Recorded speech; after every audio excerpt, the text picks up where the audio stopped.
que no sé si se escuchó bien, la universidad es EAFIT, solo por si las dudas. Bueno, vamos a arrancar entonces, entremos en materia. Discúlpenme, yo aquí paso a la presentación. Esta es la agenda que tenemos para hoy. Básicamente 5 puntos que les quiero contar en estos minutos. Vamos a empezar con una definición sencilla que son las finanzas personales, algo muy básico para que todos empecemos alineados.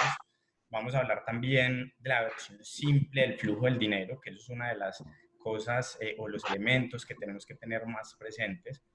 Como tercer punto, quiero contarles algunos mitos que se tienen sobre el dinero. En general hay muchísimos, me voy a enfocar específicamente en 4. En el cuarto punto voy a contarles un poco sobre las finanzas personales en tiempos adversos, como lo que estamos viviendo ahorita. Y al final, conclusiones y comentarios. Antes de arrancar, un paréntesis, porfa, Laura, silencia algunos micrófonos que están abiertos porque se escucha eco, para que estés pendiente de eso. Diego Alexander García, tenés el micrófono abierto para que porfa lo puedas silenciar. Super, muchas gracias. Listo, muchachos, entonces arranquemos. Miren, el primer concepto básico sobre esta conferencia es que son las finanzas personales. No sé si a ustedes les pasa, pero es común que cuando uno piensa en finanzas personales o en general en finanzas, su mente y todo empiece a colapsar. Porque muchas veces creemos que esto es un tema supremamente sofisticado, muchas veces creemos que esto es un tema solo para economistas o solo para administradores o solo para personas que tengan, digamos que un conocimiento un poco más detallado sobre las finanzas. Okay.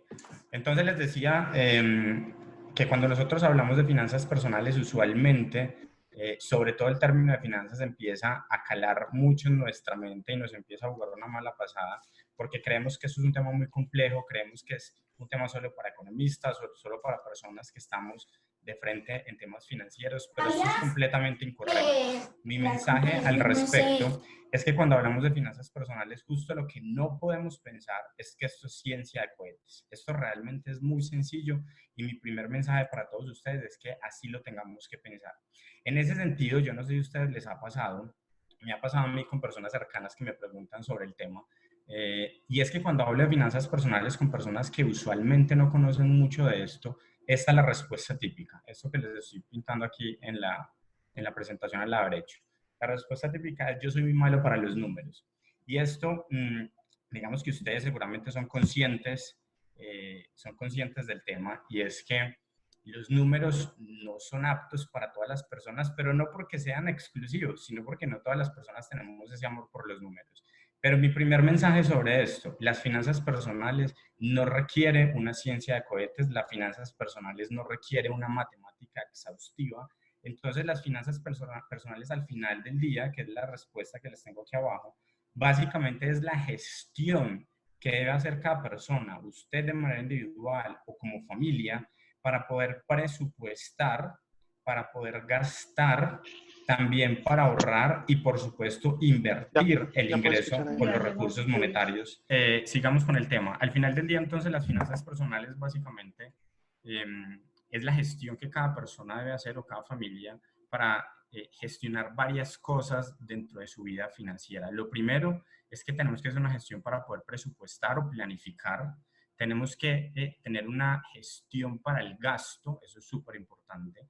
Tenemos que tener una gestión para el ahorro y, por supuesto, tenemos que tener una gestión para la inversión, Entonces, ya teniendo claro un poco cuál es el tema de las finanzas personales, me voy a dirigir a este gráfico sencillo que tenemos, que ustedes ven en pantalla, que es la versión simple del flujo del dinero. Básicamente lo que yo les quiero mostrar acá, que seguramente ustedes también lo pueden deducir de manera sencilla, es que la versión simple del flujo del dinero parte de dos actores muy importantes: de nosotros, entendiendo como las personas, y de las compañías. ¿Cuál es el objetivo de esa versión simple del flujo del dinero? Que nosotros trabajemos en compañías o que seamos o tengamos nuestra propia compañía, y a cambio de un servicio que prestamos, pues tengamos una remuneración económica. Esa es la versión simple del flujo del dinero. De ahí nace el dinero en una economía, de la remuneración económica que a nosotros nos dan como personas por tener o prestar un servicio en una compañía. Haciéndole un zoom entonces a las familias, cuando hablamos de las familias o de las personas naturales en general, Desde el punto de vista financiero, nosotros siempre vamos a tener dos vías. Una vía es cuando tenemos una deficiencia en los ingresos y tal vez el dinero no es suficiente para cubrir los gastos que tenemos. En ese sentido, digamos que la solución típica que nosotros pensamos es recurrir al crédito, que más adelante vamos a hablar de eso.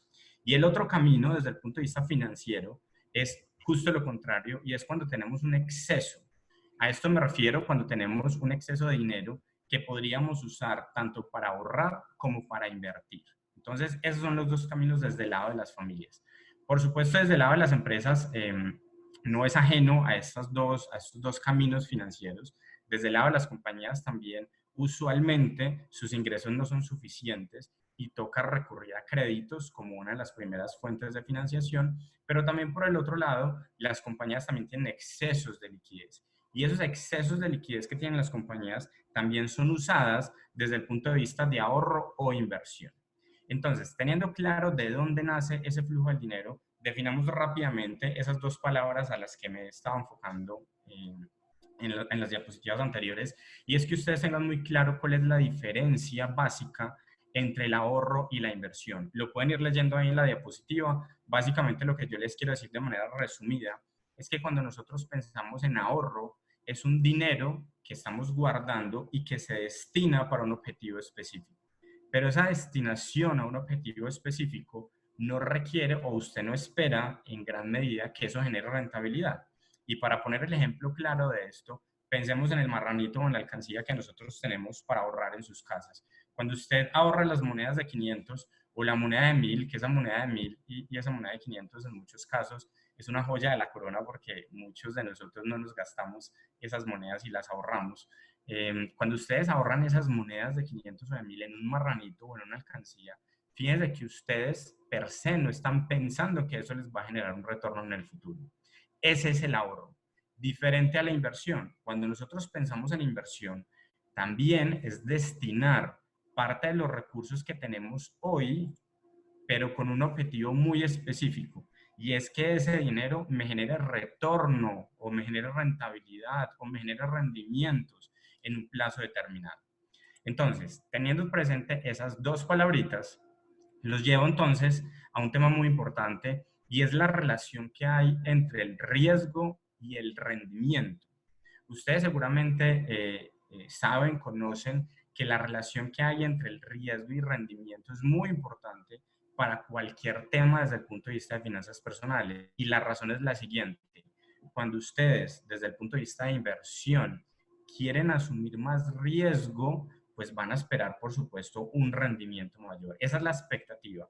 Pero también a su vez, cuando nosotros asumimos más riesgo, también estamos dispuestos a tener una pérdida más grande. Pero eso es desde el lado de inversión. Ahorita vamos a detallar un poco más este tema. Y la última palabra que les tengo acá arriba, inclusive está en verde y subrayada, es el tema de liquidez. Una palabra muy común hoy en día, desde que empezamos esta situación de pandemia mundial, el tema de la liquidez se ha vuelto casi que de las palabras favoritas en todos los espacios o en todas las conferencias que tenemos, y es porque es muy importante para todos los que estamos viendo esta conferencia que tengamos plena conciencia que la liquidez en momentos de crisis puede ser la mejor inversión. Y cuando me refiero a la liquidez, me refiero específicamente a tener activos que se vuelvan líquidos fácilmente o tener liquidez en sus cuentas de bancos. Cuando me refiero a activos que se vuelvan líquidos fácilmente, estoy refiriéndome justo a lo contrario de las típicas inversiones que nosotros tenemos en mente, que se refieren a la finca raíz, un inmueble. Los inmuebles per se no son líquidos, por lo tanto, en momentos como esto, estar llenos de inmuebles podría generar un problema desde el punto de vista de la liquidez. Entonces, definiendo ya un poco esa estructura conceptual, empecemos entonces con los mitos. Mitos sobre el dinero. Hay muchísimos mitos. Yo haciendo la lista sobre esto, tal vez conté un poco más de 10 mitos sobre el dinero. Son esas cosas que normalmente pensamos que son malas o que son buenas como mito, pero enfocarme particularmente a estos 4 que les estoy pintando aquí. El primer mito que quiero que revisemos sobre el dinero es que el secreto está en el trabajo duro. Ya vamos a hablar un poco de esto. El segundo mito Es uno muy conocido y es una expresión muy común, y es que las deudas son malas. Enseguida también vamos a hablar un poco de esto. El tercero, el dinero no es lo más importante. Es uno de los mitos también que tenemos. Enseguida vamos a profundizar. Y el cuarto mito es: no tengo conocimientos financieros, entonces no me interesa. No tengo conocimientos financieros, entonces no me interesa. En ese caso, vamos a empezar entonces a hablar del mito número uno. Mira, el mito número uno, que está enfocado a que el secreto está en el trabajo duro. Yo particularmente tengo algunas diferencias con esa definición, y yo les invito más bien a pensar en que el secreto no es que esté en el trabajo duro, sino la frase que está justo al frente, y es: el secreto está en el trabajo inteligente.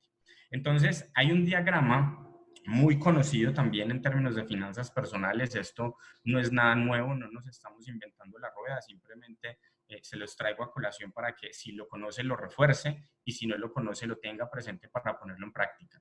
Entonces hay un diagrama muy chévere que habla de los 4 cuadrantes del trabajo. Entonces empecemos por el cuadrante superior de la izquierda, que se denomina empleado. Este cuadrante es seguramente donde muchos de nosotros, o la gran mayoría de nosotros, estamos, y es que básicamente tenemos un contrato laboral con una compañía. Nuestro ingreso es fijo y tal vez seguro, porque tenemos una nómina quincenal o mensual que recibimos por prestar esos servicios. Aquí también una definición importante, y es que si no trabajamos, pues no hay ingresos. Si nosotros no estamos vinculados en esta compañía, pues por supuesto los ingresos no van a llegar. Lo otro es que dependemos exclusivamente de la compañía. Eso es algo pues que por supuesto todos lo tenemos claro. Tenemos una dependencia, un contrato laboral con la compañía, y el tiempo que tenemos es limitado. ¿A qué me refiero con el tiempo limitado? Pues que tenemos una cantidad de horas durante el día que podemos usar para trabajar en esta empresa. Entonces, la importancia de entender muy bien este cuadrante del trabajo es que en una estadística reciente, el 80% de las personas estamos dentro de este cuadrante de empleado. Eso no es malo, lo que pasa es que les quiero contar otras cosas que pueden ser mejores. Pasemos al cuadrante inferior del lado izquierdo, que se llama el autoempleado. Cuando hablamos de este cuadrante del autoempleado, nos referimos básicamente a estas personas que son dueñas de su propio negocio. Ya no dependen de un contrato laboral en una compañía, ya no dependen de un empleador, sino que ustedes trabajan para su propia compañía. Entonces, aquí también hay cosas importantes, y es que, por supuesto, si no trabajamos, pues no hay ingreso, porque nosotros dependemos, de nosotros depende ese ingreso. Eh, Justamente lo que les coloco en el tercer bullet es: dependen de ellos mismos, y el tiempo también es limitado. Hay una estadística que dice que el 15% de las personas tienen esta capacidad de ser autoempleados. Entonces, un ejemplo básico de esto es que usted de pronto, no sé, tenga un negocio paralelo a su empleo, o se dedique específicamente a un autoempleo, tenga una panadería que es parte de la profesión común en los últimos días, o que tenga una empresa de servicios, o que tenga una empresa de consultoría o de producción, etcétera, etcétera, pero donde usted sea el dueño. Entonces, esta es otra de los cuadrantes del trabajo. Pasemos al cuadrante lado derecho superior y hablemos de dueños de negocios. Dueños de negocios.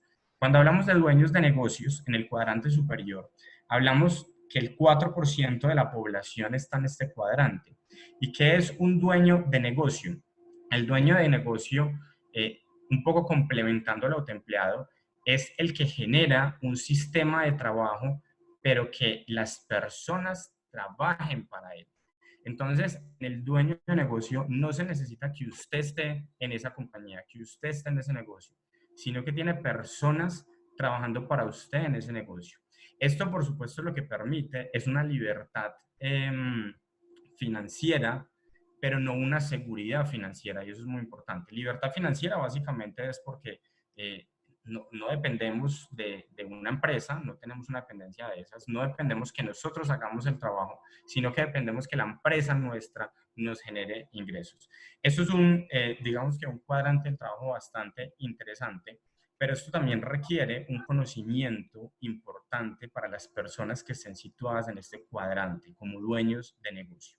Entonces, algo importantísimo también dentro de dueños de negocio de este cuadrante es que se invierte dinero para mantener un sistema que no depende 100% de su esfuerzo. Me explico, sus recursos son invertidos otra vez en esa compañía para que usted requiera poner el menos esfuerzo posible, entendiéndolo en el buen sentido. No simplemente que nos echemos a esperar a que todo suceda, sino que su esfuerzo desde el punto de vista laboral sea menor. Entonces ahí vamos en el tercer cuadrante del trabajo. Vamos para el cuarto cuadrante, que tal vez es el más interesante de cara hacia dónde deberíamos llegar desde el punto de vista de finanzas personales. Y nos referimos a ser un inversionista. ¿Qué es un inversionista? Básicamente es la capacidad que nosotros tenemos y adquirimos durante un tiempo de que esos recursos, ese dinero que hemos ahorrado, que hemos producido, que nos hemos ganado durante un tiempo, se pueda invertir y que el dinero trabaje para ustedes. Yo aquí no me quiero meter en temas filosóficos como es usual en este tipo de conferencias, es que el inversionista es el que se hace rico y el otro es el que se hace pobre, que ustedes tal vez han visto mucho de eso. Yo no me metí en esos temas detallados. Yo lo que les quiero decir con esto es que el cuadrante objetivo dentro de este tema del trabajo es que lleguemos a un punto de ser inversionistas, que el dinero que usted tenga trabaje por usted, que usted tenga una libertad financiera, que usted pueda usar las ideas de otros y poderlas acoger a sus ideas de inversión. Entonces, ahí es donde está el objetivo para todos en llegar a este tema de finanzas personales. Por supuesto, decirlo es muy fácil, yo sé, usted tal vez puede estar diciendo, bueno, Juan, ¿y cuál es la receta mágica para llegar allá? No hay una, hay 2.500 caminos para llegar allá. Lo cierto es que esto nos da pie para hablar entonces al segundo mito. Para resumirles entonces este slide el objetivo es que empecemos de empleados, que seguramente muchos somos, y lleguemos hasta el punto de inversionistas, que tengamos recursos, que esos mismos recursos trabajen para nosotros y nos generen ingresos. Entonces, pasando un poco al complemento de este mito, hay que definir muy bien y ustedes tienen que tener supremamente claro la diferencia entre activos y pasivos.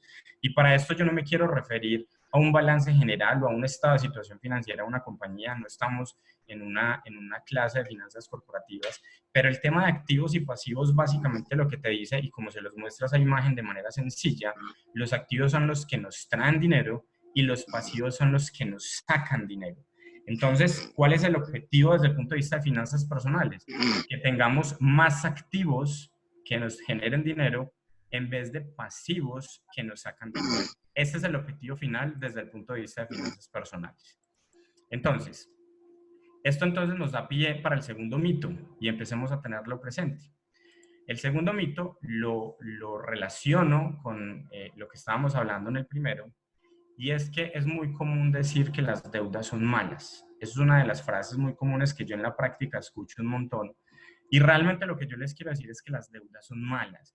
Cuando ustedes piensan en deudas, probablemente lo primero que se les viene a la mente es hablar específicamente de los bancos. Y muchos podrán pensar, que también lo he escuchado en varios escenarios, que los bancos al final del día también tienen, digamos que una mala influencia dentro de la economía. Lo que les puedo decir es que eso no es cierto. Los bancos tienen una razón muy importante y una función súper importante dentro de una economía, y es canalizar los recursos desde el que tiene excesos hasta el que necesita préstamos. Entonces, lo que ustedes pueden ver es que al final la diferencia entre lo que le pagan en tasa de interés al que ahorra versus lo que le cobran en tasa de interés al que pide prestado es lo que conocemos como el margen de intermediación. Esto simplemente es un concepto teórico, pero para que lo refuercen y recordemos cómo funciona. Entonces, siguiendo el tema de las deudas, ¿quiénes son las entidades encargadas de proporcionarnos deudas financieras? Por supuesto, los bancos. ¿Cuál es mi mensaje sobre las deudas para todos los asistentes que están acá? No nos volvamos unos esclavos de las deudas. Esto es muy importante. Las deudas per se no son malas. Lo que es malo es no saberlas manejar. Es endeudarnos más de lo que tenemos por ingreso. Es endeudarnos por cosas que tal vez no se necesitan. Es endeudarnos por hacer la figura de tener más pasivos que activos. Si nos vamos a endeudar, tratemos de que esas deudas sean para generar activos, no para generar más gastos. Desde ese punto de vista, logramos mantener, digamos que un adecuado balance entre tener deudas, que es lo ideal, además que hace parte del apalancamiento financiero tanto de las personas como de las compañías, y la otra pata de la balanza es no volvernos esclavos. Liberémonos un poco de ese tema, pero para eso, mis queridos compañeros, hay que ser supremamente juiciosos con el tema de deuda.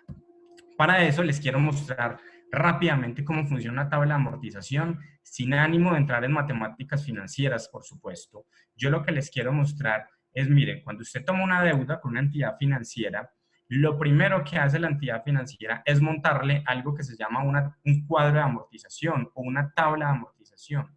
¿Qué es una tabla de amortización? Básicamente es su cuadro de pagos. Es decirle, mire señor, usted va a pedir un préstamo conmigo, entonces yo le voy a decir cuánto va a valer su cuota, de esa cuota le voy a decir cuánto va a pagar de interés y sobre ese interés también le voy a decir cuánto va a pagar de capital. Básicamente una tabla de amortización, si lo vemos desde un concepto un poco más sencillo, es una relación de pagos que tenemos en la deuda. Entonces, miren, les quiero mostrar rápidamente dos formas de pedir créditos con una entidad financiera. Uno, que es conocido como cuota fija. ¿Cómo funciona un crédito de cuota fija? Miremos el ejemplo sencillo que tenemos acá. Este ejemplo parte de que vamos a pedir un préstamo de 10 millones de pesos. Lo vamos a pedir a un plazo de 12 meses. La tasa del préstamo es del 1%, el 1% pagadero cada mes, y la tasa efectiva anual o la tasa anual es del 12.68%. Entonces, lo que les quiero mostrar un poco es cómo funciona esa tabla de amortización. Lo primero es que hay que calcular una cuota. Bien, lo primero que le dice el banco es, le dice, listo Juan, usted quiere un préstamo de 10 millones de pesos, me los va a devolver en 12 meses y le va a cobrar una cuota del 1%, una tasa de interés del 1%, perdón. Lo primero que le dice el banco es, mira Juan, su cuota, esto es un ejercicio real, calculado con números reales, valdría 888.488. Simplemente para el que le gusta la matemática, aquí le dejo la formulita. Hay dos opciones, hacerlo de manera manual con esta fórmula que ustedes ven acá, que es 1 más la tasa elevado, no les quiero honrar con esto, o la otra solución es hacerlo por esta función de Excel. Al que le gusta un poco la matemática y al que le gusta el Excel, aquí le dejo la forma de calcular una cuota. De lo contrario, no se preocupe, lo importante es que usted entienda que una cuota está compuesto por dos elementos, uno que es interés y el otro que es capital. Entonces, señores, les muestro aquí rápidamente cómo funciona este tema.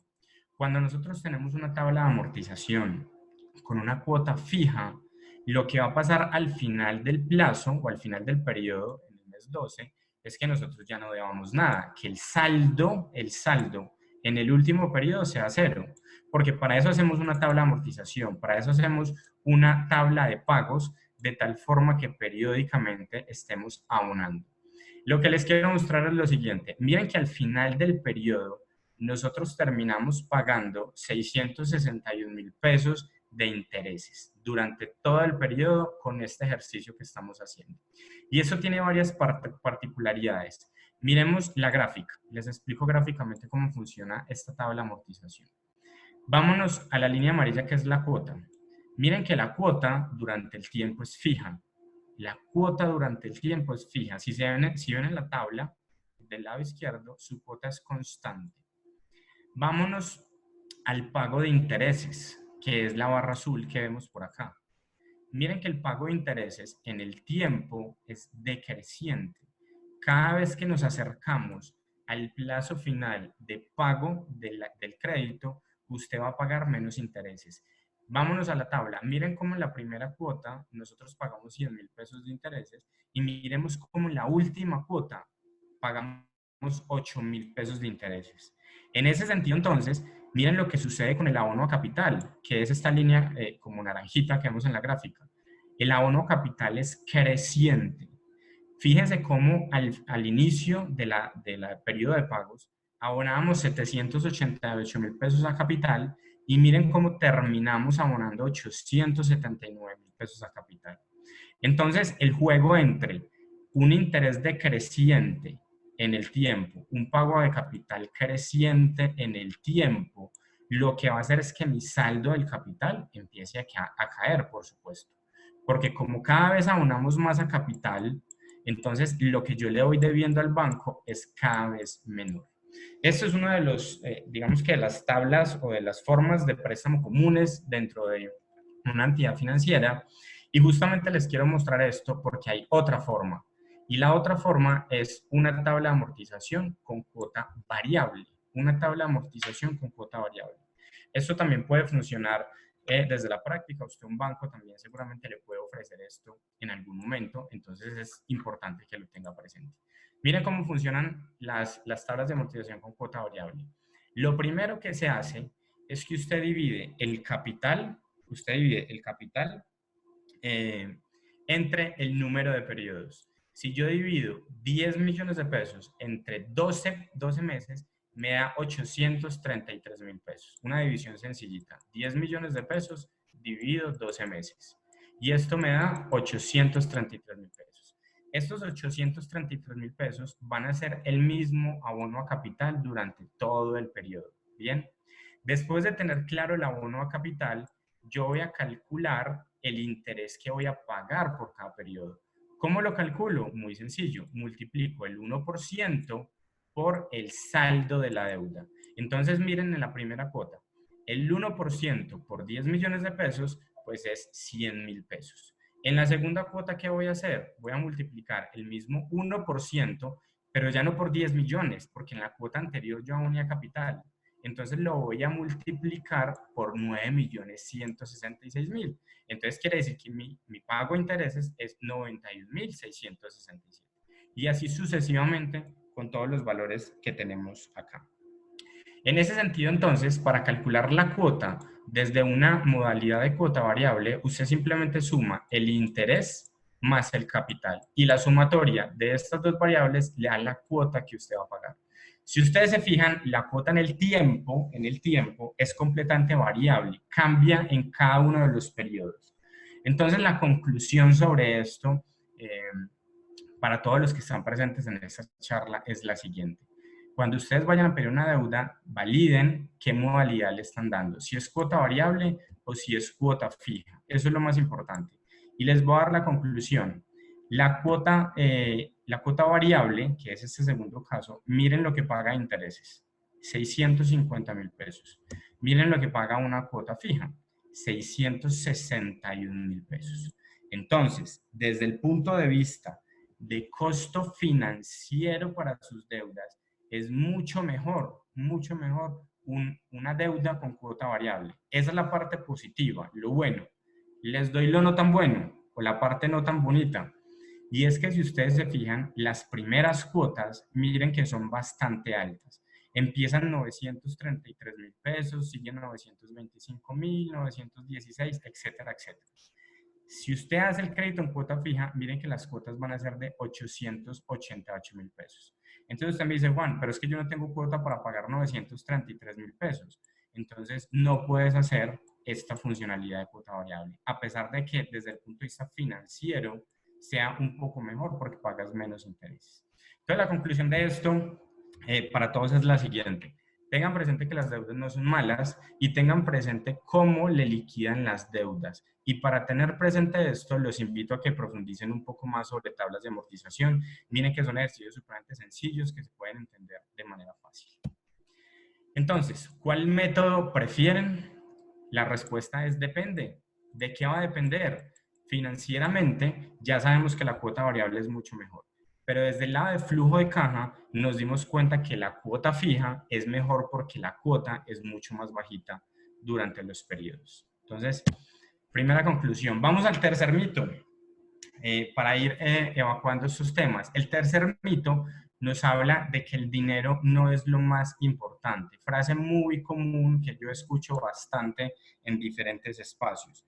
Yo lo que les puedo responder es no, efectivamente el dinero no es lo más importante. Yo estoy de acuerdo, el dinero no es lo más importante, pero tengo muchos peros con ese mito. El primer pero, no nos acordemos que nosotros tenemos un cronómetro acá de vida y no sabemos cuánto podemos durar. Entonces, si bien el dinero no es importante, a mí sí me parece relevante que podamos tener unos recursos suficientes para que en el tiempo de vida los usemos de manera adecuada. Entonces, si bien no es lo más importante, no se nos puede olvidar que tenemos por aquí un relojito que nos está marcando. Dado eso, entonces, si ustedes con ese dinero quieren aprovechar el relojito que tenemos desde el punto de vista de la vida, mi sugerencia es pilas, busquen diferentes fuentes de ingreso. Eso es una de las grandes conclusiones que yo tengo para dejarles en esta charla y es, no dependan de una sola fuente de ingreso, no dependan de una, traten de diversificar sus fuentes de ingreso. ¿Que esto requiere esfuerzo? Sí. ¿Que esto requiere más disciplina? Sí. ¿Que esto requiere sacrificios? Sí. Pero esto seguramente va a ser recompensado, porque las diferentes fuentes de ingreso no solo le permiten incrementar sus recursos disponibles, sino que le van a permitir solventar o tener un colchón ante una necesidad de caja puntual, por ejemplo, una enfermedad, por ejemplo, un accidente de tránsito que le toque pagar gastos, por ejemplo, una pandemia mundial como lo que estamos teniendo. Entonces, miren la importancia que tenemos en la práctica de tener varias fuentes de ingreso. ¿Esto de qué va a depender? Tampoco les tengo la receta mágica. Esto va a depender de las habilidades que cada persona tenga, del ánimo que cada persona tenga, de la motivación que cada persona tenga. Que es que yo sé hacer, no sé, panes y en mis tiempos libres hago panes, pues entonces puedes buscar una forma de que ese sea tu fuente de ingreso secundaria. Pero no nos quedemos en el pensando qué podría ser, sino que mi invitación aquí es actuar a diversificar sus fuentes de ingreso. Pero ojo con esto nos puede llevar a uno de los errores más importantes y es el dinero fácil. Entonces, aquí les traigo simplemente una imagen que dice cómo incrementar mis ingresos en 30 días. Yo les digo algo, la receta mágica no está, la fórmula mágica no está. Y lo más importante sobre este mito, no se les olvide, el dinero no lo regalan. Cuando ustedes vean estas propagandas muy sofisticadas que van a tener ingresos del 30%, 50%, 100%, ponga una alertica. Yo no digo que todas per se son malas, pero ponga una alertica. ¿Por qué? Porque esto lo que genera es que usted se pueda equivocar en la selección de esa, entre comillas, inversión que va a hacer. Y lo que puede generar, por supuesto, es una pérdida de su dinero. Entonces, este tipo de propagandas como, mire, invierta su dinero acá y tiene que traer a 3 o 4 personas para que su dinero se multiplique. No tenemos que ser unos genios para ponerle el nombre que es y ustedes seguramente ya lo concluyen sin meterme obviamente en esos temas candela, que son ese tipo de negocios. Pero lo más importante es que ustedes tengan presente, el dinero no lo regalan. Por lo tanto, cuando usted le hablen de que le van a responder por un 50-60%, lo primero que usted tiene que preguntar es, venga, ¿y será que a esa persona también le regalaron la plata? ¿O será que a esa persona también le tocó trabajar como a mí para que ese recurso o ese dinero sea invertido de manera eficiente? Entonces aquí un mensaje también súper importante. Pasemos al cuarto mito entonces, y muy importante, para mí de los más importantes. No tengo conocimientos financieros, entonces no me interesa. Un poco lo primero que yo les definía en el primer slide era las matemáticas no me gustan, yo soy muy malo para las matemáticas. Y aquí les recuerdo, señores, acá no es un tema de matemáticas, es un tema un poco de motivación para sus finanzas. Me voy entonces a una frase que a mí me gusta mucho, y quiero traérselas en este espacio, y es que la suerte es lo que sucede cuando la preparación y la oportunidad se encuentran y se fusionan.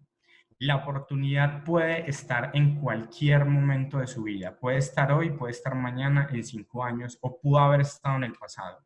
Pero si esa oportunidad a usted no lo coge bien preparado, ahí es donde esa oportunidad se le va a pasar y no sabemos si puede llegar otra vez. Entonces, mi invitación sobre este mito es, no se les olvide, tengan educación financiera. La educación financiera no es solo hacer modelos matemáticos, eso déjeselo a otro tipo de personas. La educación financiera es qué hago con mi dinero, cómo sé cómo convierto una tasa de interés, por ejemplo, cómo hago una tabla de amortización, cómo puedo lograr entender cómo funciona el sistema financiero, particularmente el colombiano. Si ustedes tienen educación financiera, posiblemente van a evitar entrar en esta bolita o en esta caja donde usted trabaja, tiene dinero, paga deuda, se queda sin dinero, vuelve a trabajar. Esto es el flujo del dinero que no podemos tener. trabajar para tener dinero, con ese dinero pagamos las deudas, cuando pagamos las deudas nos volvemos a quedar sin dinero y después volvemos a trabajar. Seguramente a muchos de ustedes les ha pasado que cuando les llega la quincena, pagan lo que tienen que pagar y al día siguiente o a los 2 días ya están otra vez vacíos. Entonces es otra vez pensando en cuándo va a llegar la siguiente quincena. Mi mensaje, muchachos, y mi invitación para esto, no nos quedemos en esta bolita. Tratemos de diversificar las fuentes de ingreso. Cuando usted logra esto, entonces va a tener sobre su mano el alcance de muchos tipos de inversión, por ejemplo, de muchos tipos de financiación, no solo los créditos tradicionales, pero esto solo se logra entendiendo cómo funciona la educación financiera. Entonces, miren, les dejo algo de numeritos, ya que seguramente a todos los que estamos acá nos apasionan los números, pero les doy algo de numeritos sencillos. Cuando hablamos de que no tengo conocimientos y no me interesan, hay un estudio, empecemos por la gráfica de la derecha, hay un estudio, aquí les dejo la fuente y los autores, que se hizo en el 2018, donde demuestra cuáles son los retornos o la rentabilidad de educarse o de tener una educación financiera en Colombia. Entonces les muestro los números. Miren lo siguiente, en 1984, las personas que no tenían universidad o eran preuniversitarios, antes de universidad, antes de una educación financiera, su rentabilidad de esa falta de educación era del 10%. Pero con estudios universitarios, esa rentabilidad se subía al 16%. Bien, ahora miremos cómo está ahorita. Las cosas han cambiado muchísimo. Hoy en día, las personas sin esta educación financiera, miren la tasa de retorno que tienen, un 4%, versus las personas que tienen educación financiera, en este caso universitaria, tenemos una rentabilidad del 19%. ¿Cuál es mi invitación? No nos quedemos en este cuadrante. Miren que hay estudios que demuestran que tener este tipo de habilidades o este tipo de motivaciones desde el lado universitario les puede generar una rentabilidad importante en el futuro. Y miren que estamos hablando de una rentabilidad del 19%. ¿Contra qué les comparo esto? En la gráfica del lado izquierdo les traigo los bonos del gobierno nacional, que son conocidos como los TES, con vencimiento en el 2030. Un título del gobierno nacional le paga una tasa del 7.1%. 7.1%, versus estudiar o tener ese interés y esa motivación de tener educación, miren lo que les representa en rentabilidad. Entonces, ¿es rentable estudiar? Con estos números les estoy demostrando que sin duda de las cosas más rentables que hay en este momento es tener educación y específicamente educación financiera. Vamos terminando con unos temas importantes y es, bueno, las finanzas personales son muy importantes, ya vimos algunos mitos, ya les conté algo sobre el tema, pero enfoquémosla a estos tiempos adversos como los que estamos pasando en este momento, como una pandemia mundial que no sucedía hace bastantes años, como una crisis económica a nivel mundial que no teníamos referenciado los números como los que estamos viendo hoy en el pasado reciente. Estamos hablando que hace más de 100 años no vivíamos unos escenarios como los de hoy. Entonces les voy a resumir lo siguiente, y es, empecemos por esto. Si usted hoy en día aún tiene ingresos, si aún tiene ingresos, y esto les hago la aclaración porque no es un secreto que muchas personas pueden haberse quedado sin empleo o les redujeron su ingreso a la mitad o más de la mitad, o están en vacaciones, o están en licencias no remuneradas, etcétera, etcétera. Pero si usted aún tiene ingresos, súper importante, mi recomendación, no suspenda ni postergue las obligaciones financieras. ¿Por qué? Porque si usted todavía tiene ingresos, pague esas obligaciones financieras. Si usted no lo hace, lo que va a suceder en el futuro próximo es que esto se le va a convertir en una bola de nieve. Y cuando le toque pagar, le van a cobrar seguramente los intereses de estos periodos muertos, más el capital de lo que está postergando. Entonces va a llegar un momento donde seguramente las deudas se van a incrementar de manera importantísima. Lo segundo, hay que hacer un diagnóstico financiero y para esto no necesitamos ser expertos en finanzas. Lo que les estoy invitando acá es hagan una planificación. ¿Una planificación de qué? Mire sus ingresos y mire sus gastos. Así de sencillo. Revise cuáles de esos gastos se pueden ir cortando. Y a esto le doy paso entonces al tercer punto. O en este momento, ¿qué está sucediendo? todos nosotros estamos teniendo menos gastos por estos conceptos que hay acá. No nos estamos transportando, entonces nos estamos ahorrando eso, por lo tanto no tenemos gastos en términos de gasolina o de transporte público, no estamos gastando en recreación, ni en ir a cine, ni en ir a pasear, y pilas con los gastos hormiga, que son esos gastos chiquiticos que usted tal vez no los nota, pero le van comiendo el presupuesto. Entonces, planifique bien sus ingresos, planifique bien sus gastos, no gaste de manera sobremedida y en cosas que no necesita.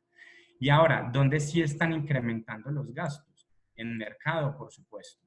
En servicios públicos, sin duda, porque estamos más en la casa. Y tal vez en servicios como el celular o suscripciones para pasar el tiempo de ocio. Entonces, ya teniendo claro esto, después identifique qué otras fuentes de ahorro tienen por ahí. Por ejemplo, si tiene cesantías, si tiene algo ahorrado en fondos de empleado, si tiene plata bajo el colchón, cualquier dinero que usted tenga ahorrado ahí, piense si es necesario retirar esos recursos para solventar las obligaciones. O de lo contrario, la planificación que usted está haciendo acá de disminuir los gastos innecesarios, revise si esa disminución de gastos puede ser cubierta con su ingreso actual. Si no es cubierta con su ingreso actual, pues entonces empecemos a revisar qué otras cosas tenemos por acá. De nuevo, esto básicamente es un ejercicio dependiendo de cada caso, pero a manera general es una de las conclusiones o de las sugerencias que les podría dar. Para ir terminando entonces, conclusiones. Importante, pilas, educación financiera, no se nos olvide, véase un videito en YouTube, métase a cursos cortos en temas de educación financiera, en términos de finanzas, en temas de inversiones. Siempre mantengamos al día en este tipo de eventos. Deudas malas versus deudas buenas. Tenga muy presente cuáles son las malas y cuáles son las buenas. Las malas son las que son simplemente para gastar porque sí, pero sin un objetivo específico. Ahora, aquí tampoco le estoy diciendo no se compre el televisor. Claro, hay que comprárnoslo, pero no nos compremos 2 o 3. Ahí sí me parece que podríamos tratar de generar unos ahorros. Y pilas con los gastos hormigas. Son esos gasticos chiquiticos que tenemos que dejar a un lado para que no se nos coman el presupuesto. Por último, mis comentarios finales, antes de pasar a una corta sesión de preguntas, es simplemente darles una dosis de positivismo dentro de esta situación por la que estamos viviendo. Y aquí básicamente nosotros podemos elegir cuál de estas caritas queremos ser. Están todas las caras, está la triste, está la emberracada, la brava, está la decepcionada. Yo los invito a pesar de la situación, pongámosle esta carita a lo que estamos viviendo, porque sin duda esto lo vamos a pasar, de esto que no quepa la menor duda. Lo que pasa es que tenemos que afrontar una situación completamente nueva para todos, y cuando digo todos es desde el presidente del país y de todos los países hasta nosotros como personas naturales. Esto es nuevo para todos, pero mi invitación es que le pongamos esta cara. En ese sentido, una vez usted escoja esta cara, también revise de quién nos vamos a rodear. Está en sus manos escoger si nos rodeamos de personas que son pesimistas o nos rodeamos de personas que son optimistas. Mi invitación, pensemos siempre o rodeémonos siempre en las personas optimistas, contagiémoslas de este positivismo, porque sin duda de esta vamos a salir. Entonces, no siendo más, María y Laura de la universidad, con esto termino esta explicación sobre finanzas personales. Si quieres, abrimos un par de minuticos para algunas preguntas específicas que nos quieran hacer. Juan Felipe, muchísimas gracias por todo lo que nos acabas de enseñar y muchas gracias a los asistentes. Ahora sí, si quieres, podemos empezar entonces, como lo dices, con la sesión de preguntas. Tú me dices cuánto tiempo tenemos para esta sesión. Pues dependiendo de las preguntas, si quieres 10, 15 minuticos y las vamos resolviendo. Y Listo, inclusive las puedes ir mirando por si hay algunas que están agrupadas y podemos resolver varias de una sola. perfecto, muchas gracias. Y entonces le damos la palabra a Jen, por favor. Jen, ¿nos escuchas?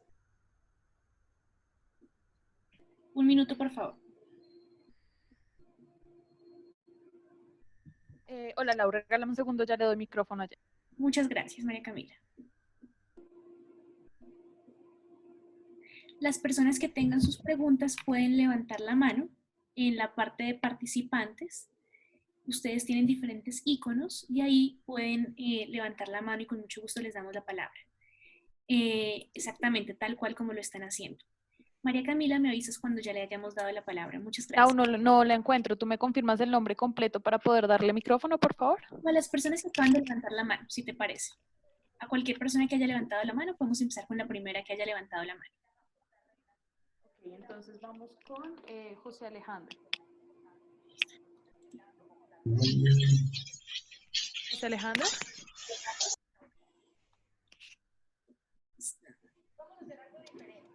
José Alejandro, te escuchamos. Puedes empezar con tu pregunta. José se nos fue. Sí, José Alejandro Aristizábal no nos contestó. Voy a volverlo a mutear y vamos con la siguiente persona con la mano arriba, que sería Jen. Ya la encontré. Listo. Jen. Gracias. Quisiera saber, Juan Felipe, ¿qué tan viable es en este momento continuar el proceso de compra de apartamentos? ¿Qué incidencias tendremos económicamente con esta pandemia? Pues mira, actualmente pues, el sector inmobiliario, y esto no es un secreto para nadie, digamos que parte de los alivios que está dando el gobierno es un poco a esa negociación con el dueño del inmueble para que podamos postergar los cánones de arrendamiento. Entonces, tu pregunta hay que partirlo en varias cosas, y es, tú dices, compra de inmueble o compra apartamento para inversión o compra apartamento para vivir, y te respondo de manera general las dos. Si es para inversión, yo lo que te diría es, en este momento, en mi opinión, no es el momento. Y te voy a dar dos razones. La primera, el sector construcción, como muchos de los sectores, están completamente detenidos en este momento. Si bien el gobierno, parte de las mejoras que estábamos sacando o que está sacando para finales de mes, es que el sector construcción se reactive, se va a reactivar a un 20 o un 30% de su motor. Entonces, el sector construcción todavía se nos va a demorar un poquito en reactivarse. Entonces, si tú quieres comprar apartamento en este momento, la pregunta es, ¿y a quién se lo vas a arrendar? Entonces, mira que ahí vamos a tener problemas. Y si lo piensas comprar como proyecto, la pregunta es, ¿en cuánto tiempo te lo van a entregar? Dado que seguramente nos vamos a demorar más en construir un edificio en este caso. Si lo piensas para vivir, yo lo que te diría es un buen momento desde que logres negociar precios muy baratos por la situación actual. No es un secreto que parte de las cosas malas en una crisis financiera, como pasó en la Gran Depresión de 1929, como sucedió después de las dos guerras mundiales, gran parte de eso, de todas esas cosas malas, es que se generan oportunidades. Entonces, yo lo que te diría es, mira, si tú encuentras a alguien que quiera venderte un inmueble a precios suficientemente baratos y tú tienes la liquidez para hacerlo, pero para tú vivir, esas oportunidades hay que aprovecharlas, porque seguramente el otro año, cuando ya esto esté un poco más recuperado, tú vas a poder vender ese inmueble a precios de mercado y esperamos que los precios de mercado sean mucho más altos. Espero haberte respondido tu inquietud.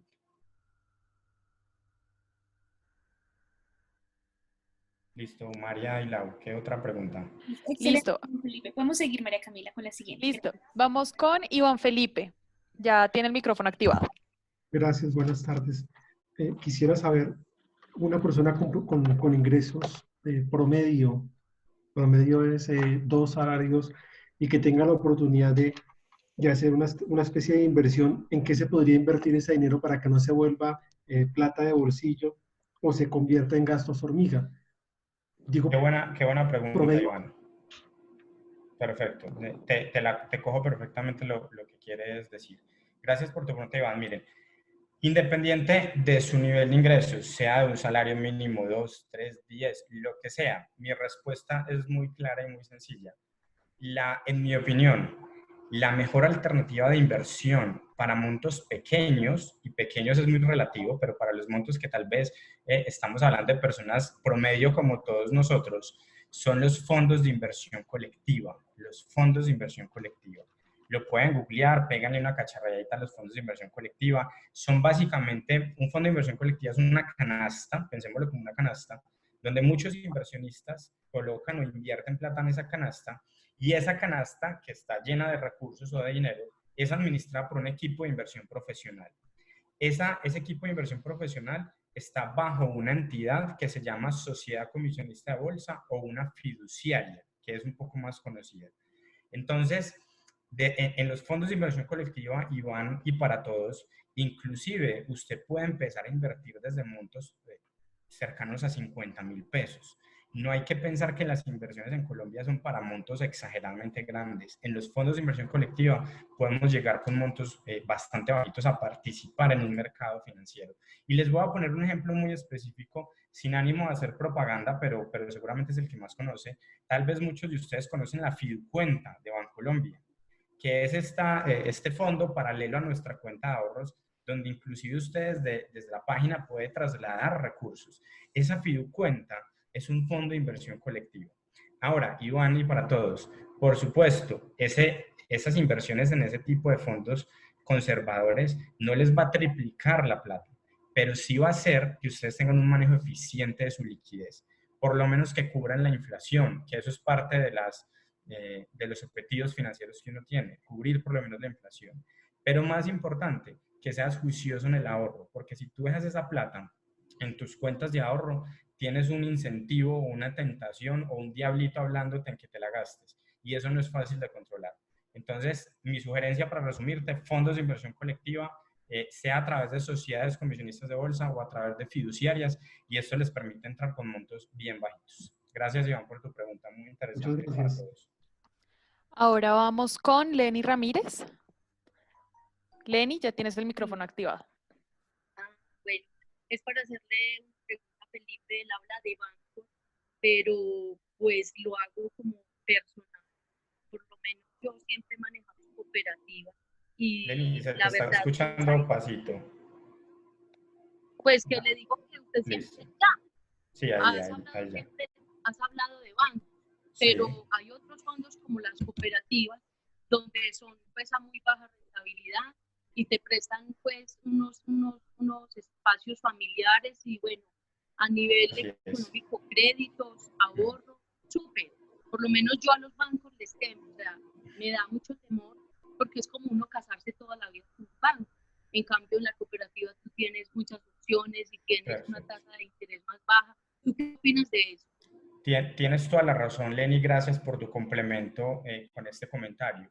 Efectivamente, las únicas entidades financieras no son los bancos, también hay otras entidades financieras como compañías de financiamiento comercial, como por ejemplo las cooperativas financieras. Yo lo que les puedo decir es que me uno a tu comentario, Lenny, y simplemente lo que tengo para aportarte es que las cooperativas financieras, sobre todo en muchos sectores, en muchas regiones del país, son inclusive más fuertes que los bancos. Por ejemplo, en Antioquia hay cooperativas financieras supremamente fuertes y supremamente sólidas financieramente. En Santander lo mismo, hay cooperativas financieras que casi que desbancan a cualquier entidad financiera tradicional. Entonces, simplemente para complementarte, yo estoy de acuerdo contigo. Otra de las entidades que ustedes pueden revisar desde el punto de vista de inversión y de crédito son las cooperativas.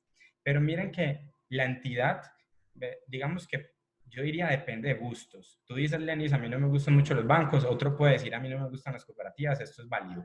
Pero independientemente de qué nombre le pongamos, el mensaje es, entiendan un poco cuáles son las características de un crédito, cómo calculo una tasa de interés, me están cobrando mucho o muy poquito, si me están ofreciendo una inversión, ¿será que esa tasa de retorno es buena o no es buena?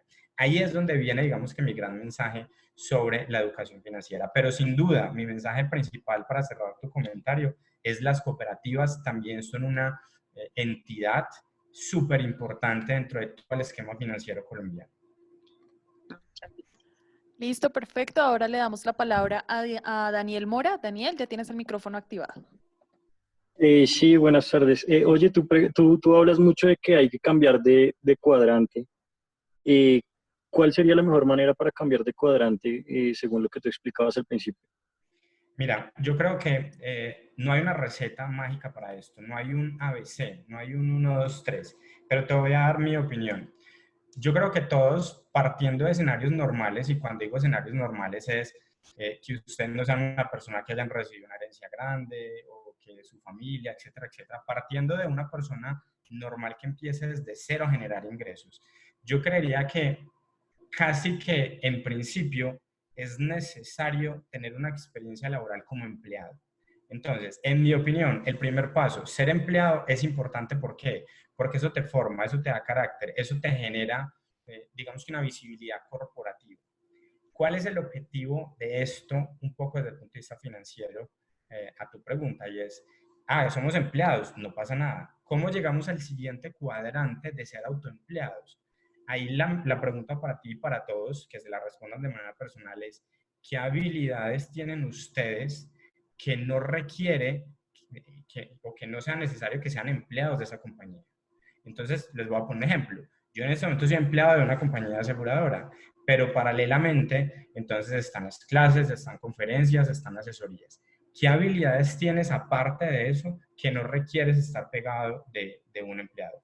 Eso te ayuda a pasar al siguiente cuadrante, de ser el propio empleado tuyo, de trabajar por ti. Pero eso entonces, lo difícil es pasar al cuadrante 3. Y es cómo pasas a ser tu propio empleado, a tener tu propio negocio, porque para eso necesitaste seguramente conseguir un capital importante. Después de que consigues un capital, eres tu propio empleado, después vas a ser un dueño de negocio. Para esto necesitas ser muy juicioso en la diversificación de las fuentes de ingreso. Porque es que aquí yo no les estoy diciendo que esto sea fácil, que mañana todos ustedes van a ser dueños de negocio e inversionistas. Mi mensaje es, miren que el camino es largo, miren que para ser dueños de negocio, para usted contratar a gente que trabaje para usted, tiene que tener un capital para poder montar un negocio. Y más que el capital, tiene que tener un conocimiento del negocio. Y para eso volvemos a mi mensaje, educación financiera. Entonces, mira que pasar del cuadrante de empleado al autoempleado, yo les diría, depende de uno. Es relativamente sencillo porque ahí es donde tú tienes que sacar tus propias habilidades. Obviamente con sacrificios y esfuerzos, por supuesto. Pasar del cuadrante 2 al cuadrante 3 es un poco más complicado. Eso requiere que tengas un monto o un patrimonio bastante importante para que puedas montar tu negocio y tú no tengas que trabajar en ese negocio todos los días. Y pasar del tercer cuadrante al cuarto cuadrante es la meta. Ya tienes un capital formado durante varios años, que por supuesto eso no llega fácil, insisto, estamos en un escenario donde todos tenemos que trabajar, tenemos que generar ingresos, pero vas a llegar a un momento donde tienes un monto relativamente importante, lo inviertes en mercados financieros y esos mercados financieros te están dando utilidades. Entonces, para cerrarte el comentario, no está la receta, pero si me pones a darte el top 3, yo te diría, primero, interés, de que quieras pasar de cuadrante. Segundo, disciplina, de que lo hagas constantemente. Y tercero, que tengas una motivación para pasar de cuadrante. Porque muchos de ustedes pueden pensar, y es completamente válido, yo estoy feliz en mi empleo, tengo un salario bueno, no necesito nada más. Eso es válido. Y alguien puede decir, no, yo no me quiero quedar en ese cuadrante, necesito ir pasando de cuadrantes. Y eso depende única y exclusivamente del fuego que tengas por dentro para pasarte de ese cuadrante. Muchísimas gracias, Juan Felipe, por tu respuesta. Ahora vamos con la pregunta de Nelcy Chitiva. Ya tienes el micrófono activado. Buenas tardes, muchísimas gracias. Quería preguntarle a Juan Felipe, ¿es posible que podamos tener las diapositivas que usted nos mostró en esta conferencia? Claro, Nelcy, yo estas se las comparto al Rosario y ellos seguramente tienen los datos de todos para que se las envíen. Por supuesto, las vas a tener. Perfecto, muchas gracias. Listo. Si quieres, vamos cerrando con preguntitas, tal vez una o dos, Laura y Cami, si les parece bien. María. Perfecto. Vamos con la de William Alberto Ladino. William.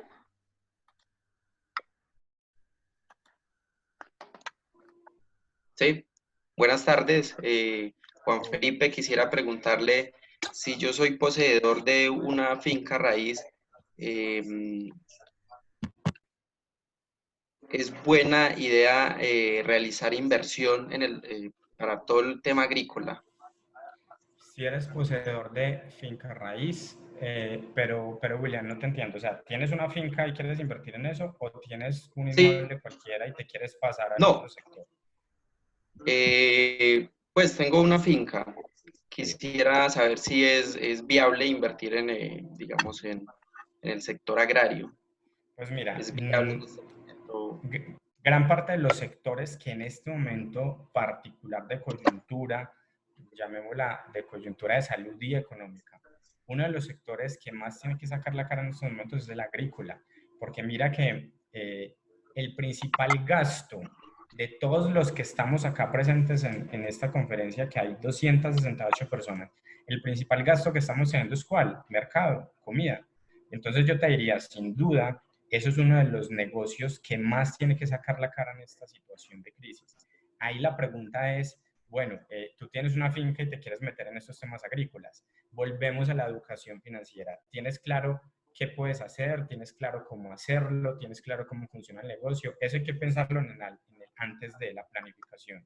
Y después de que tengas claro eso, mi pregunta para ti sería, que yo desconozco el sector agrícola de manera exacta, es, listo, tú dices, venga, quiero una finca y voy a sembrar aguacate, me estoy inventando cualquier cosa. ¿A quién le vas a vender los aguacates? ¿Cómo tienes que transportarlos? O sea, mi respuesta en general es sí, creo que ese sector tiene que sacar la cara desde el punto de vista económico y las personas que están metidas en esto deben, en mi opinión, meterle toda la ficha para que salga adelante la economía desde el sector agrícola. Pero en tu caso, digamos que mi invitación es a revisar toda esa planificación que se viene. ¿A quién le voy a vender? ¿Qué es lo que va a producir? Si no me compran, ¿qué hago? ¿Cuánto voy a invertir? Y si pierdo plata, entonces ¿será que quedo sin ahorros? O mejor invierto un poquito y tengo una parte de colchón. Mira que, digamos que para ese caso particular, habría que mirar varias cosas, pero para redondearte, de nuevo, sí, ese sector me parece que tiene mucho futuro en estos momentos. Muchas gracias, compañero. Listo, William, con gusto. Juan Felipe, vamos con una pregunta que nos hacen desde el Facebook Live que retransmitimos en nuestro fanpage, y Kevin Ocampo Alonso pregunta, quisiera saber si Juan Felipe recomendaría invertir en la bolsa en estos tiempos y en qué tipos de acciones. La respuesta sin duda sí. Los mercados financieros han tenido unos comportamientos que nunca en la historia la habíamos visto. Durante el mes de marzo, los índices de acciones a nivel mundial cayeron más del 30% en un par de semanas. Eso es lo que se abre, en términos generales, son oportunidades de compra. Lo que pasa es que hay que ser muy cuidadosos en qué compañías, pero para resumirte, enfocarte muy bien la pregunta, sí me parece que los mercados financieros son una muy buena oportunidad de inversión, porque en momentos de crisis es donde hay que estar listo para comprar. Básicamente, para ponérselos en estos términos sencillos, valdría o tiene mucho sentido que cuando las cosas estén baratas ustedes compren. Y les voy a dar algunos datos. Por ejemplo, la acción de Avianca ha caído cerca del 70%. Ecopetrol ha caído cerca del 50%. La acción de Bancolombia ha caído cerca del 40%. De Grupo Sura también. Entonces, no quiere decir que Grupo Sura, Bancolombia o Ecopetrol pasado mañana se vayan a quebrar, o por lo menos yo no creo eso. Pero por el precio de mercado, por todas las volatilidades que estamos teniendo, su precio está muy bajito. Entonces, la pregunta para ustedes es, ¿será que no vale la pena comprar acciones de las compañías más grandes del país con un descuento del 40 o 50%? Yo creería que vale mucho la pena.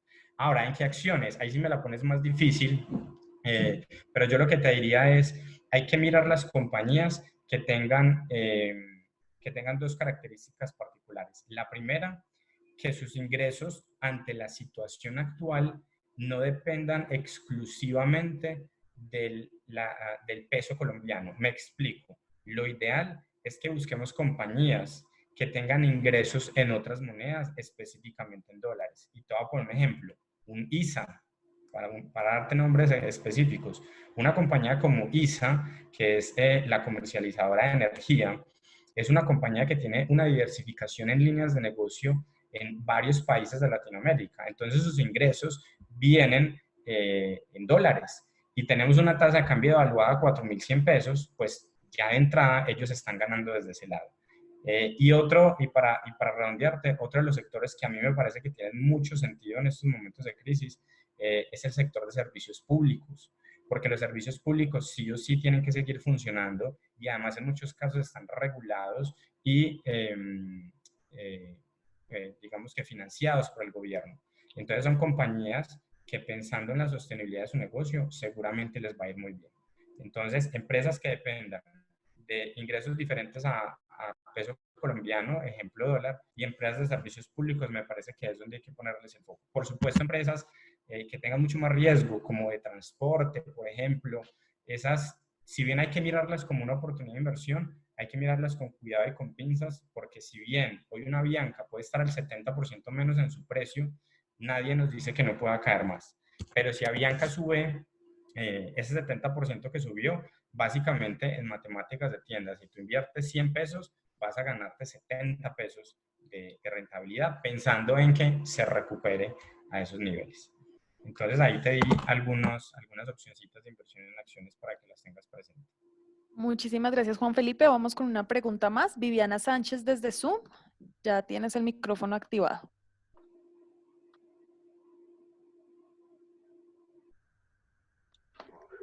Muy buenas tardes, mi querido compañero que nos está dando pues esta conferencia tan interesante. Quiero hacer una pregunta, sí, Juan Felipe. Si es bueno cuando se hacen inversiones o se diversifica el dinero, ¿es bueno hacerlo en un mismo tipo de negocio? La respuesta, digamos que yéndome a los principios teóricos de la diversificación, sería un no rotundo. Yo te diría, siempre hay que tener diversificación en tipos de negocio. En tipos de negocios, uno. En sectores, por ejemplo, es otro. En monedas, si lo quieres ver un poco más internacional.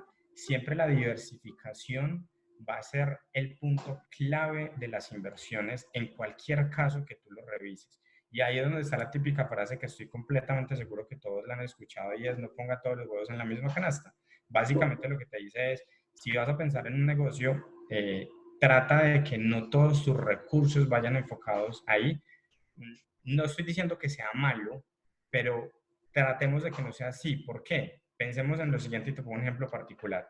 Tú al principios de marzo de este año montaste un negocio, me voy a inventar, de tienda de ropa en un centro comercial y todos tus recursos estuvieron enfocados ahí y te cogió esta pandemia.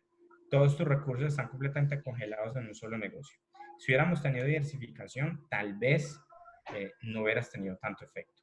Y eso es lo que pasa también en los mercados financieros, Viviana, y es que cuando nosotros en mercados financieros pensamos en invertir en acciones o en bonos o en monedas o en títulos de renta fija, uno siempre tiene que tratar de pensar en que hay que dispararle a diferentes líneas de negocio para poder minimizar el riesgo.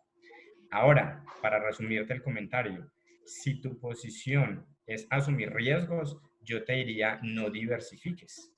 Si uno quiere asumir riesgos, la diversificación va en contravía, porque la diversificación lo que busca es mitigar los riesgos.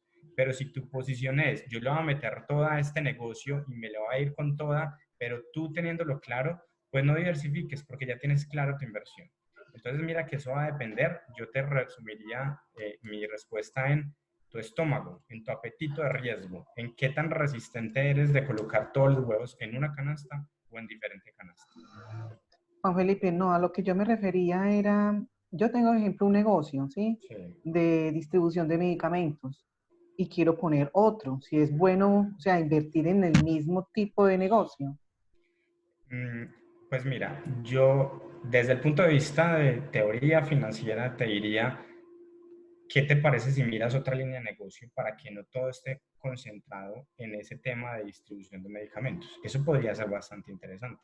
Si tú miras otra línea de negocio, lo que tú vas a hacer, pensándolo como un portafolio de inversión, es que tienes que buscar un negocio que esté completamente diferente en esa línea, de tal forma que si tu negocio de distribución de medicamentos tiene algún efecto negativo por algo y te caen tus ingresos, el otro negocio te lo compense.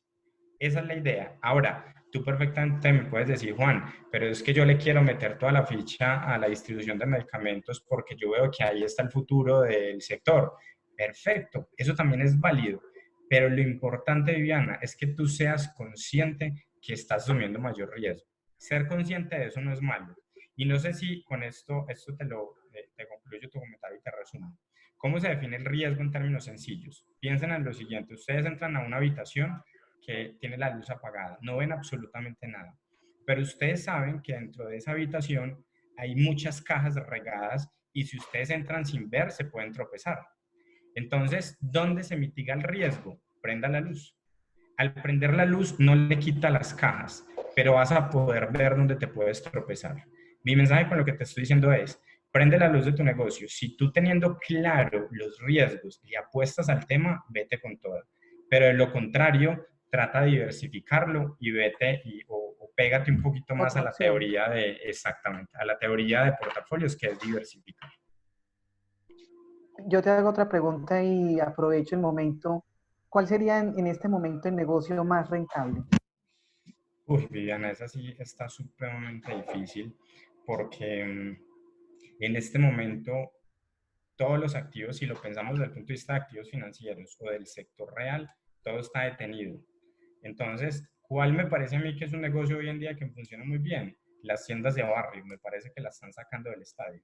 Porque una tienda de barrio nos está, creo que a la gran mayoría, pues a menos que vayamos a tiendas de distribución como Éxito, Carulla, etcétera, y esas tiendas de barrio me parece que en este momento son la locura, pensando en negocios específicos del sector real.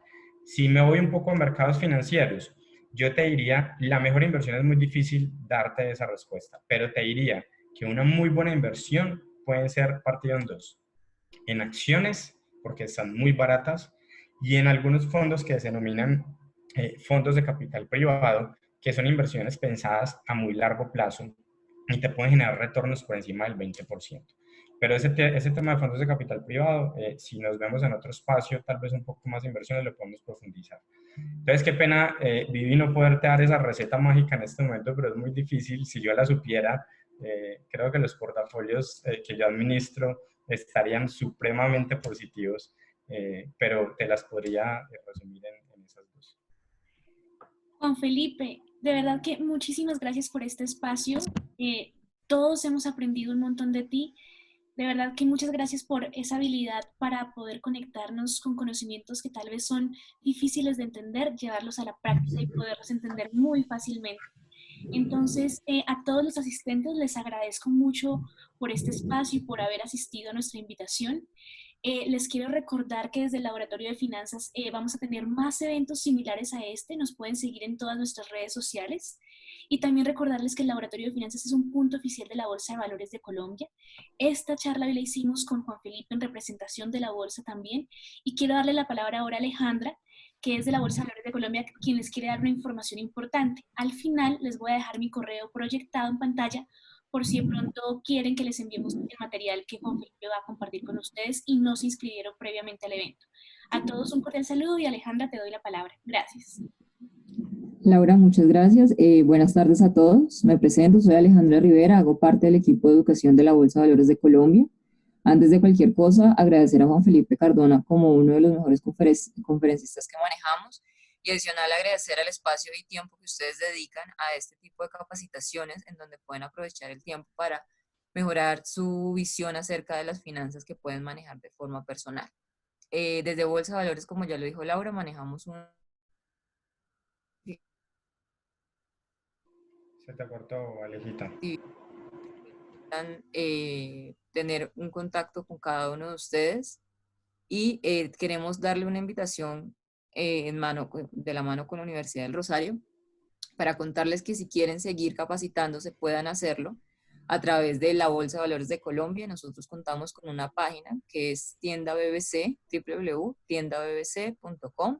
Allí van a encontrar diferentes tipos de programas académicos que van desde lo básico hasta lo avanzado, pero adicional a eso, también tenemos una oferta académica en estas 2 semanas que vienen que es totalmente gratuita. Vamos a tener unos cursos que es Bolsa para Principiantes, está totalmente gratuito. Laura va a poder ahorita compartirles también la información del link donde pueden inscribirse.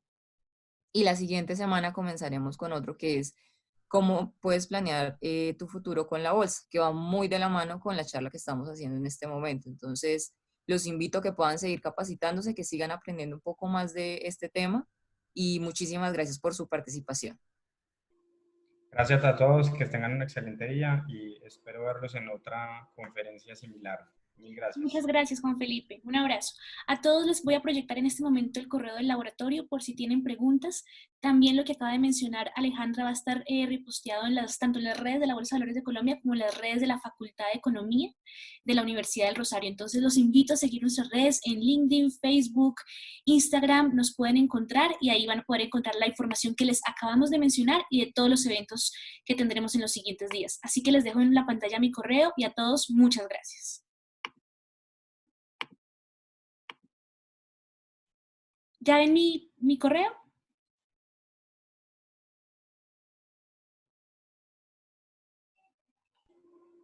Sí, ahí lo estamos viendo. Muchas gracias, Juan Felipe. Perfecto, Lau. Voy a dar por terminada la transmisión a través de Facebook Live para que quede colgada también en nuestro fanpage. Si alguien quiere ver nuevamente la transmisión, ver nuevamente la conferencia, lo puede hacer desde el inicio en Facultad de Economía UR en el fanpage de Facebook. Excelente, María Camila. Muchas gracias a ti por tu ayuda, al equipo 2030 de tecnología, a Juan Felipe, desde luego, y a la Bolsa de Valores de Colombia. Un abrazo muy especial para todos y que tengan buena noche.